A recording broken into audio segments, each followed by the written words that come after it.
Good morning विद्यार्थी मित्रों। आज हम कक्षा 8वीं के विषय हिंदी में दूसरा चैप्टर ईदगाह का अभ्यास करेंगे। ईदगाह यानी ईद की नमाज पढ़ने की जगह। इस कहानी को लिखा है प्रेमचंद जी ने। प्रेमचंद जी का जन्म सन 1880 ईस्वी सन में हुआ था और उनकी मृत्यु जो है वह सन 1936 ईस्वी सन में हुई थी। उपन्यास सम्राट प्रेमचंद का जन्म वाराणसी के पास लम्ही नामक गांव में हुआ था। उनका बचपन का नाम धनपत राय था। आरंभ में वे नवाब राय उपनाम से उर्दू में लिखते थे। बाद में प्रेमचंद नाम से हिंदी में लिखने लगे। मैट्रिक उत्तीर्ण होते ही अध्यापक बने, किंतु गांधी जी के असहयोग आंदोलन में सक्रिय होने के लिए उन्होंने सरकारी नौकरी त्याग दी थी। गोदान प्रेमचंद का सर्वश्रेष्ठ उपन्यास है। उनकी कहानियाँ मानसरोवर भाग 1 से 8 में संकलित है। साहित्य में प्रकृतिवाद चेतना को उजागर करने के लिए जागरण तथा हंस पत्रिकाओं का संपादन किया था। प्रेमचंद की भाषा बोलचाल के निकट की है। ईदगाह प्रेमचंद की अमर कहानी है। कहानी का बाल नायक हामिद अपने दोस्तों के साथ ईदगाह जाता है। जब अन्य बच्चे खिलौने और मिठाई खरीदते हैं, हामिद अपनी बाल सहज इच्छाओं का दमन करके अपनी दादी अमीना के लिए चिमटा खरीदता है। इसमें दादी के प्रति प्रेम तथा उपयोगी चीज खरीदने की विवेकपूर्ण बुद्धिमत्ता प्रकट होती है।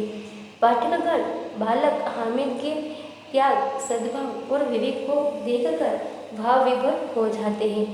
रमजान के पूरे 30 रोजों के बाद आज ईद आई है।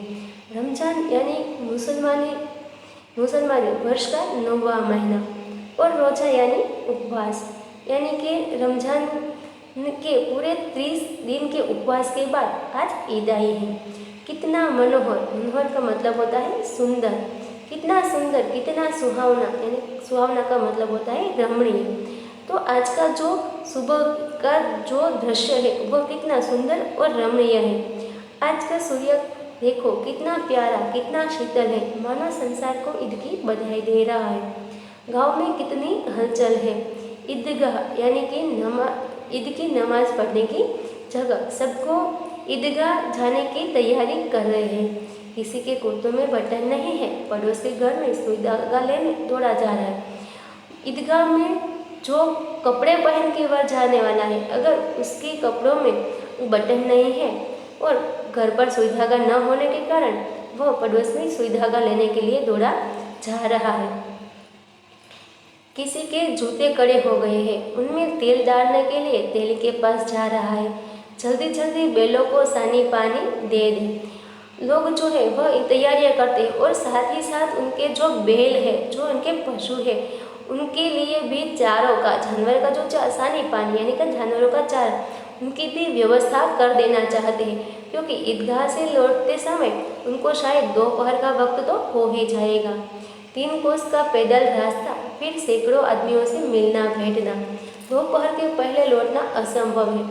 एक तो 3 कोस तक चलकर जाना है और रास्ते में काफ़ी लोग उन्हें मिलेंगे। उनसे बातचीत करके जाते और लौटने में उन्हें दोपहर से पहले वापस आना तो असंभव ही है। लड़के सबसे ज़्यादा प्रसन्न है। किसी ने एक रोज़ा रखा है, वह भी दोपहर तक, किसी ने वह भी नहीं, लेकिन ईदगाह जाने की खुशी उनके हिस्से की चीज़ है। रोजे बड़े बूढ़े के लिए होंगे, इनके लिए तो ईद है। सबसे ज़्यादा खुश अगर कोई है तो वह है बच्चे, जिन्होंने रोजा यानी कि उपवास, किसी ने आधे दिन तक उपवास रखा है और किसी ने वह भी नहीं, लेकिन आज ईदगाह के लिए जाने की जो खुशी है वह तो उनके चेहरे पर ही दिखाई देती है। क्योंकि रोजा रखना या उपवास करना ये तो बड़े लोगों के लिए और बूढ़े लोगों के लिए है, लेकिन ईद का जो उत्सव मनाना है, उनकी जो खुशी है वह तो ज़्यादा बच्चों के चेहरे पर ही देखने को मिलती है। रोज ईद का नाम रटते थे, आज वह आ गई। अब जल्दी पड़ी है कि लोग ईदगाह क्यों नहीं चलते। उनकी अपनी जेबों में तो कुबेर का धन भरा हुआ है। बार बार जेब में से अपना खजाना निकल कर गिनते हैं और खुश होकर फिर रख देते हैं। अब सभी बच्चों को ईदगाह जाने की जल्दी है और बड़े लोग जो है वो अपने काम निपटा कर निकलने में थोड़ी देर लगाते, इसलिए उन्हें लगता है कि ये लोग क्यों जल्दी नहीं करते हैं।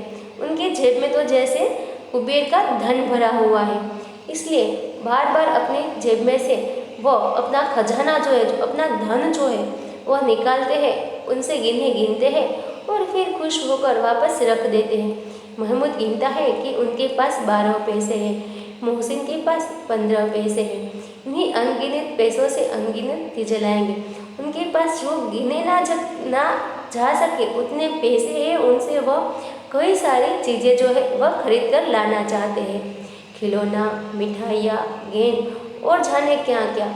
और सबसे ज़्यादा प्रसन्न है हामिद, गरीब सूरत दुबला पतला लड़का जिसका बाप गत वर्ष हैजे की भेंट हो गया। हैजा यानी कि एक रोग है जिसे हम डायरिया कहते हैं।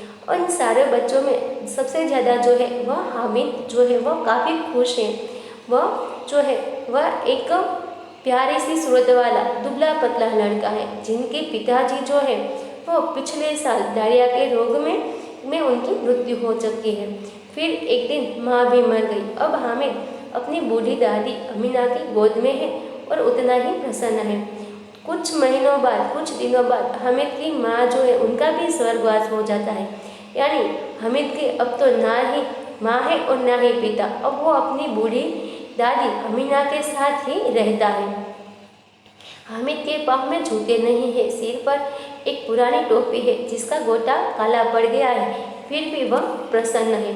हामिद के पास ना ही पैरों में पहनने के लिए जूते हैं और ना ही नई सी सिर पर पहनने के लिए टोपी, लेकिन फिर भी वह बहुत ही प्रसन्न है। अभागिन अमीना अपनी कोठरी में बैठी रो रही है। आज ईदगाह दिन और उसके घर में दाना नहीं है। अमीना जो है वह खुद को बहुत ही अभागिन मानती है और अपनी जो कोठरी है, कुटिया जो है उनमें बैठी बैठी रो रही है। कहती है कि आज ईद है और उनके घर में एक दाना भी नहीं है। इस अंधकार और निराशा में वह डूबी जा रही है। किसने बुलाया था इस निगोड़ी ईद को? उन्हें चारों ओर अंधकार दिखाई दे रहा है। वह काफ़ी निराश है और कहती है कि इस दुष्ट ईद को किसने बुलाया था। अमीना का दिल कचोट रहा है। अमीना को काफ़ी दुख हो रहा है। गांव में बच्चे अपने अपने बाप के साथ जा रहे हैं। हामिद का बाप अमीना के सिवाय और कौन है? उसे कैसे अकेले जाने दे? उस भीड़ भाड़ में बच्चा कहीं खो गया तो क्या होगा? नहीं, अमीना उसे यूँ न जाने देगी। नन्ही से जान 3 कोस चलेगा कैसे? पैरों में छाले क्या फफोले पड़ जाएंगे। जूते भी तो नहीं है।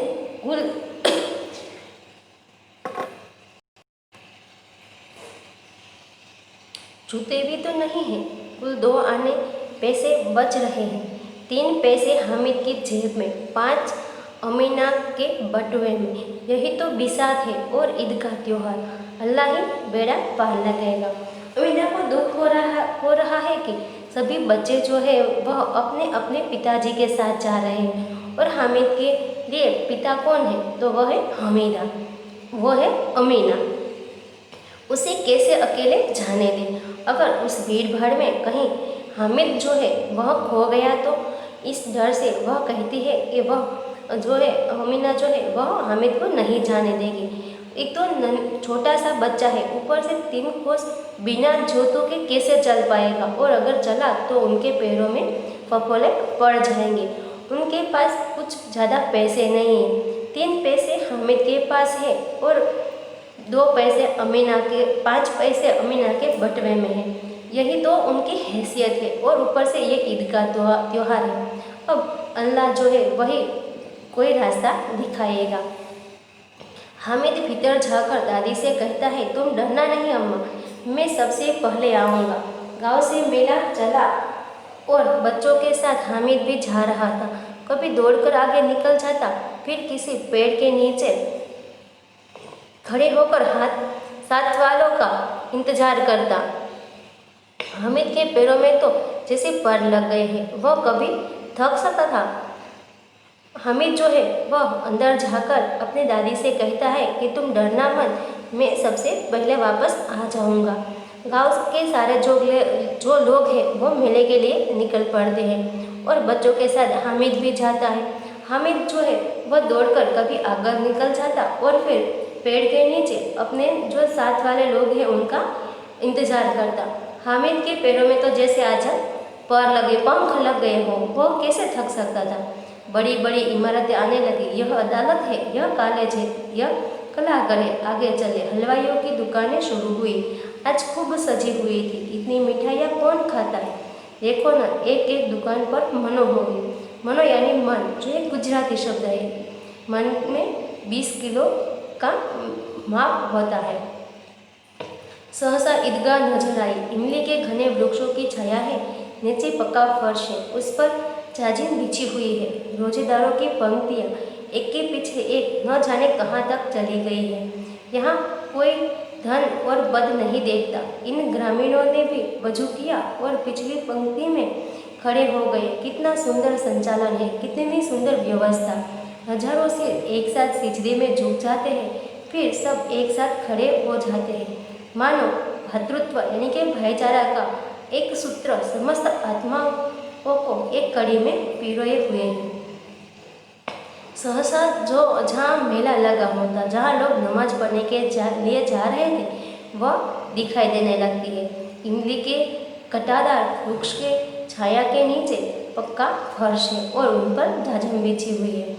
रोजेदार जो है, जिन्होंने 30 दिनों का रोजा रखा है, वह एक कतार बनाकर एक के पीछे एक ना जाने कहाँ तक जो वह कतार है वह चली जा रही है।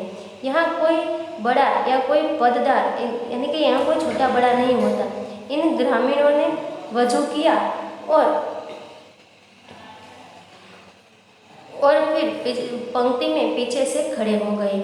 इतना सुंदर संचालन था और काफ़ी सुंदर व्यवस्था थी। हजारों सिर जो है वह भगवान के सामने यानी कि अल्लाह के सामने झुकते थे और सब एक साथ खड़े हो जाते थे। मानो यह भाईचारे का और एक सूत्र में समस्त आत्माओं को एक कड़ी में पिरोया हुआ हो। नमाज खत्म हो गई। लोग आपस में गले मिल रहे हैं। अब मिठाइयाँ और खिलौने की दुकानों पर धावा होता है। सबने नमाज पढ़ ली और सब लोग आपस में गले मिलकर सबको ईद की मुबारकबाद दे रहे हैं। अब बारी थी मिठाइयों और खिलौनों की, यानी सब लोग जो है वह मिठाइयों की और खिलौनों की दुकानों पर टूट पड़ते हैं। ग्रामीणों का यह दल इस विषय में बालकों से कम उत्साही नहीं है। यह देखो, हिंडोला है, यह 1 पैसा देकर चढ़ जाओ। ग्रामीण जो लोग हैं वह भी बालकों से कम उत्साहित न थे। कभी आसमान पर जाते हुए मालूम होता है, कभी जमीन पर गिरते हुए। यह चरखी है, लकड़ी के हाथी, घोड़े और ऊँट छड़ों से लटके हुए हैं। 1 पैसा देकर बैठ जाओ और 25 चक्करों का मजा लो। महमूद, मोहसिन, नूरे और समी इन घोड़ों पर बैठते हैं। हामिद दूर खड़ा है, 3 पैसे तो उसके पास है। अपने कोष का 1/3 जरा सा चक्कर खाने में के लिए नहीं दे सकता। कि जो गांव से जो बच्चे आए हैं उनमें से कुछ बच्चे जो है वह वहाँ जो एक चरखी दिखती है उन पर बैठते हैं और लेकिन हामिद जो है वो दूर खड़ा होकर यह देखता है, क्योंकि उनके पास वो सिर्फ 3 पैसे ही है और वह इन चक्करों में उन्हें लुटाना नहीं चाहता। सब चरखियों से उतरते हैं, खिलौने लेंगे। इधर दुकानों की कतार लगी हुई है, तरह तरह के खिलौने हैं। सिपाही है और गुजरिया नहीं गुड़िया, राजा और वकील, भिश्ती और धोबी। वाह, लगता है अब बोलना ही चाहते हैं। महमूद सिपाही लेता है, खाकी वर्दी और लाल पगड़ी वाला, कंधे पर बंदूक रखे हुए मालूम होता है। अभी कवायद किए चला आ रहा है। मोहसिन को भिश्ती पसंद आया, कमर झुकी हुई, ऊपर मशक रखे हुए हैं। मशक का मुँह एक हाथ से पकड़े हुए है। कितना प्रसन्न है, शायद कोई गीत गा रहा है, बस मशक से पानी उड़ेलना ही चाहता है। नूरे को वकील से प्रेम है। काला चोगा, नीचे सफ़ेद अचकन के सामने की जेब में घड़ी, सुनहरी झंझीर, एक हाथ में कानून का पोथा लिए हुए। मालूम होता है अभी किसी अदालत से जिरह या बहस किए चले आ रहे हैं। ये सब 2-2 पैसों के खिलौने हैं। हामिद के पास कुल 3 पैसे हैं। इतने महंगे खिलौने कैसे ले? खिलौना का कहीं हाथ से छूट पड़े तो चूर चूर हो जाए, जरा पानी पड़े तो सारा रंग धुल जाए। ऐसे खिलौने किस काम के, उन्हें लेकर वह क्या करेगा। सभी बच्चे जो है 2-2 पैसे वाले खिलौने लेते हैं, लेकिन हामिद सोचता है कि इतने महंगे खिलौने कैसे ले, क्योंकि खिलौना का क्या है, कभी जो है वह हाथ से गिरकर टूट जाते हैं, किसी का रंग जो है वह धुल जाता है, इसलिए वह अपना पैसा जो है वह ऐसे खिलौने में खर्च करना नहीं चाहता। खिलौनों के बाद मिठाइयाँ आती है, किसी ने रेवड़ियाँ ली है, किसी ने गुलाब जामुन, किसी ने सोहन हलवा, मज़े से खा रहे हैं। हामिद बिरादरी से पृथक है, बिरादरी यानी कि जमात और पृथक यानी कि अलग। हामिद इन सबसे अलग है। अभागे के पास 3 पैसे हैं, क्यों नहीं कुछ लेकर खाता, ललचाई आंखों से सबकी ओर देखता है। खिलौने के बाद अब सब सारे बच्चे जो है वो मिठाइयों की दुकान पर पहुंचते हैं और सभी अपनी मनपसंद मिठाइयाँ खा रहे हैं, लेकिन हामिद जो है वह कुछ दूर खड़े रहकर इन लोगों को देखता रहता है। वह इन सबसे अलग है और ललचाई आंखों से देखता रहता है। मिठाइयों के बाद कुछ दुकानें लोहे की चीज़ों की है, कुछ गिलेट और कुछ नकली गहनों की। लड़कों के लिए यहाँ कोई आकर्षण नहीं है, वह सब आगे बढ़ जाते हैं। हामिद लोहे की दुकान पर रुक जाता है, कई चिमटे रखे हुए हैं। उसे ख्याल आया, दादी के पास चिमटा नहीं है, तवे से रोटियाँ उतारती है तो हाथ जल जाते हैं। अगर वह चिमटा ले जाकर दादी को दे तो कितनी प्रसन्न होगी, फिर उनकी उंगलियां कभी न जलेगी, घर में एक काम की चीज हो जाएगी। खिलौनों से क्या फ़ायदा, व्यर्थ में पैसे खराब होते हैं, जरा देर ही तो खुशी होती है, फिर तो खिलौनों की ओर कोई आंख उठाकर नहीं देखता, या फिर घर पहुँचते पहुँचते टूट फूट कर बर्बाद हो जाएंगे। चिमटा कितने काम की चीज़ है, रोटियां तवे से उतार लो, चूल्हे में सेक लो, कोई आग मांगने आए तो चटपट चूल्हे से आग निकाल कर उसे दे दे। अम्मा बेचारी को कहाँ फुर्सत है कि बाजार जाए, और इतने पैसे ही कहाँ मिलते हैं, रोज हाथ चला लेते हैं।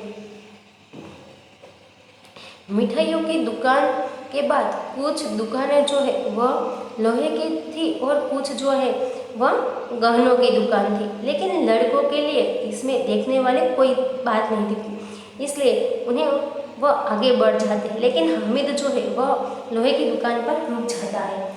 लोहे की दुकान पर जो चिमटे रखे हुए उन्हें देखकर उन्हें अपनी दादी जो है अमीना, उनका ख्याल आता है, और वह कहता है कि जब उनकी दादी अमीना जो है वह तवे से रोटियां उतारती है तब उनके हाथ जल जाते हैं।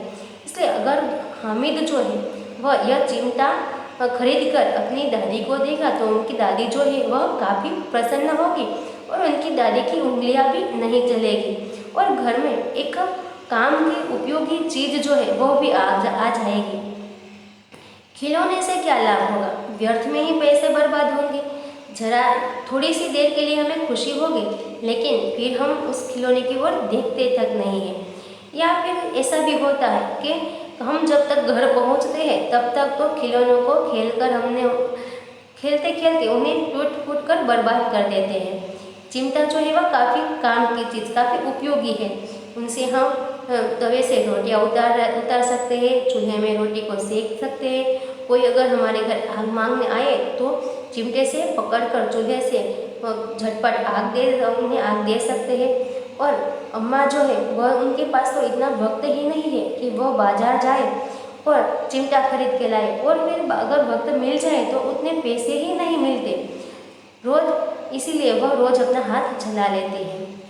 हामिद के साथी आगे बढ़ गए हैं, सबिल पर सब शरबत पी रहे हैं। देखो सब कितने लालची हैं, इतनी मिठाइयाँ ली, मुझे किसी ने एक भी न दी। उस पर कहते हैं मेरे साथ चलो, मेरा यह काम करो, मेरा वह काम करो।